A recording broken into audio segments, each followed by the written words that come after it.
Thank you very much, Ambassador, for those questions. The second one is easy to answer, no. No. So, take done. And if I may, Samira, could you give me a warning after 3 minutes so that in my head I can start wrapping up so I'm not caught by surprise after 5 minutes? That would be superb. So your first question was way more complicated and complex to answer, but it's wonderful that I maybe can build on what you just said.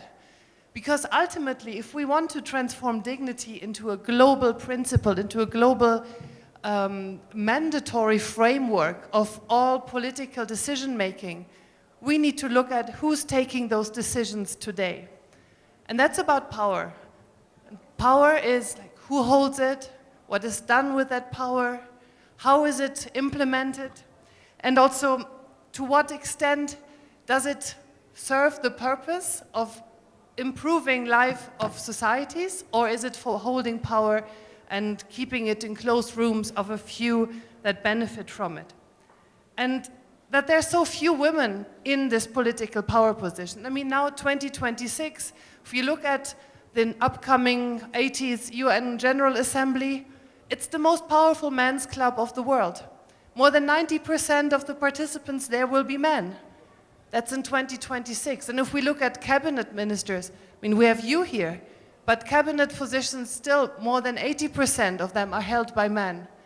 And that there are so few women in political power is not a women's problem. It's not a woman's issue.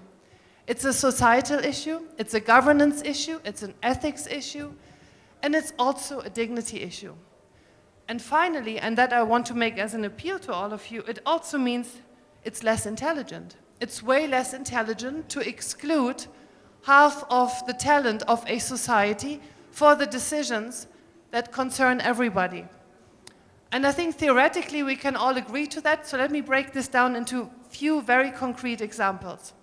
So, for example, if we look at infrastructure, streets, and we need to take a decision, what does the money that one has in a city go into? For a woman, the lived experience is, if the streets are well lit, she feels safer. For a man, it's a different consideration. Going in the evening on the street, through a street, there's way less concerns in a man's mind than in a woman's mind. If it's a majority or exclusively men deciding on how to set up the street infrastructure, this does not connect to women's lived experiences. Or look at, again, let's stay at the municipal level. Do we have money for more benches on cemeteries? Or do we have more money for benches at sports facilities?